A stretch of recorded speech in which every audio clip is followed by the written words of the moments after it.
이번 영상에서는 심의를 받지 않아도 되는 또는 심의 대상이 아닌 케이스들은 어떤 종류가 있는지에 대해서 말씀드리도록 하겠습니다. 총 6가지 케이스에 대해서 말씀드릴 텐데요. 우선 첫 번째 케이스입니다. 저번 영상에서 봤었던 식품표시광고법 10조인데요. 여기 보시면 심의를 받아야 한다 라는 내용 앞에 예외 조건이 이렇게 적혀 있어요. 제4조부터 제6조까지의 내용을 그대로 쓰는 경우는 심의를 안 받아도 된대요. 그럼 여기 제4조부터 6조가 어떤 내용인지 확인해 봐야겠죠? 우선 제4조의 내용인데요. 제품명, 내용량, 원료명, 보관 방법, 섭취량 및 섭취 방법 등등이 적혀 있어요. 이러한 내용으로만 광고가 구성이 된다면 심의를 받지 않아도 된다는 뜻인데요. 이런 광고물들 뭐가 있을까요? 대표적인 예로 이렇게 생긴 쇼카드가 있겠죠? 여기에 적혀 있는 정보는 제품명이랑 내용량뿐이라서 이러한 광고물은 심의를 받지 않아도 되는 걸로 이해할 수 있겠습니다. 이것뿐만이 아닌 인터넷 상세 페이지에서도 다른 정보 없이 딱 이러한 내용만 노출하시는 거라면 마찬가지로 심의받지 않고 광고해도 되는 케이스로 보실 수 있겠습니다. 주의하셔야 할 게 여기에서 문구 하나라도 다른 내용이 들어가게 된다면, 즉 이렇게 광고 문구가 하나라도 추가되는 경우는 심의 대상으로 들어가게 되니까 주의해 주시면 되겠습니다. 여기까지가 4조였고요. 5조, 6조 내용도 봐야겠죠? 이 5조 내용은 영양표시 관련 내용인데요. 다른 게 아니고 저희가 제품에서 흔히 보는 이 영양기능정보표 안의 내용을 뜻하고요. 6조는 나트륨 함량 비교 표시라고 해서 이런 도안을 말하는데요. 건강기능식품에 적용되는 내용은 보통 아니라서 여기서는 넘어가도록 하겠습니다.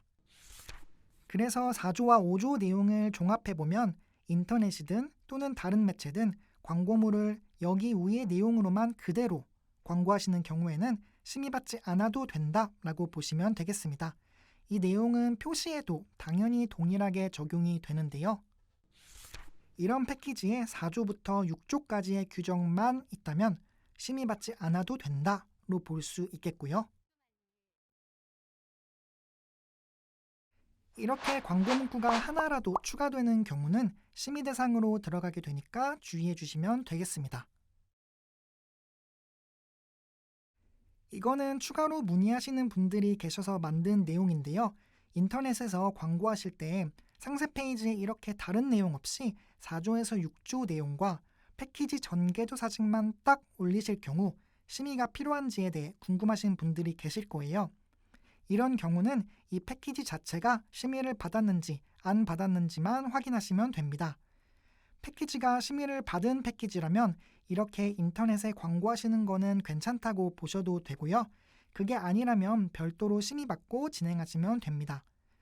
참고로 심의필은 신청인에 상관없이 이 제품에 귀속되는 거라고 보시면 되어서 이미 이 패키지가 심의를 받은 내용이 있다면 판매하시는 분께서 또 따로 심의를 받으실 필요는 없습니다. 여기까지가 첫 번째 케이스였고요. 다음은 두 번째 케이스입니다. 여기 심의를 받지 않아도 되는 각 광고물의 예시 4가지가 있는데요. 가만히 살펴보니까 모두 단순한 이벤트 또는 프로모션 내용인 걸 볼 수 있죠. 이러한 단순 이벤트, 기획전, 프로모션, 광고물이 바로 심의받지 않아도 되는 두 번째 케이스입니다. 조금 더 자세히 보기 위해서 관련 내용 전문을 한번 볼게요. 일시정지하시고 한번 쭉 읽어보시고요.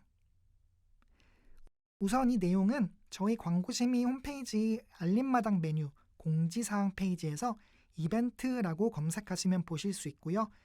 읽어보신 것과 같이 이러한 내용만 광고하실 때에는 심의받지 않아도 된다로 보실 수 있겠습니다. 여기 보시면 예시로 이러한 숫자들은 바뀌어도 상관없다고 쓰여 있는데요. 당연히 여기 점선 안에 있는 숫자들은 제품 이벤트에 맞게 바꿔도 된다고 보시면 되겠습니다. 10주년이 20주년이 됐든 새해맞이가 추석맞이가 됐든 크게 문제가 없다는 뜻입니다. 다만 여기 예시의 범위를 벗어나서 광고하시는 이런 경우, 즉 다른 광고 문구가 들어가게 되는 경우는 방금 보셨던 알림과 무관한 광고가 되어버리니 심의를 꼭 받고 진행하셔야 하겠습니다. 여기까지 해서 두 번째 케이스였습니다. 다음은 세 번째 케이스입니다. 바로 전 영상에서도 잠깐 봤었던 내용인데요. 심의 대상을 표시와 광고로 분류했었죠. 여기 광고의 정의에 식품 등, 즉 건강기능식품에 관한 정보를 나타내거나 알리는 행위라고 적혀 있는데, 광고 내에서 건강기능식품, 즉 제품에 관한 정보가 없다면 이거를 식품표시광고법에서 정의하는 광고로 보기는 어렵겠죠. 제품에 관한 정보가 전혀 없는 순수한 브랜드 광고가 그런 예시가 될 거고요. 만약 브랜드 광고에 건강기능식품, 즉 제품에 관한 정보가 하나도 노출되지 않는다면 그 광고는 식품표시광고법이 정의하는 광고로 보기는 어려워져서 심의 대상에서 제외된다고 볼 수 있겠습니다. 다음은 네 번째 케이스입니다. 방금 전 내용과 비슷한 내용으로 볼 수 있을 것 같은데요. 홈페이지 있죠? 회사 소개, 회사 주소, 고객 문의, 이렇게 다양한 내용이 있는 회사 홈페이지요. 이런 회사 홈페이지의 경우는 제품 정보라고 보기 어려워 심의 대상이 아니다라는 내용입니다. 다만 회사 홈페이지 내에서도 흔히 말하는 상세 페이지나 배너처럼 제품에 대한 정보가 있다면 그런 부분은 따로 심의를 받으시면 되겠습니다. 혹시 이 내용 인쇄가 필요하신 거면 저희 홈페이지 알림마당 메뉴에 공지사항 가셔서 이렇게 검색하시면 이런 표시 광고 가이드라인 책자 파일을 받을 수 있는데요. 여기에서 확인하실 수 있겠습니다. 다섯 번째 케이스입니다.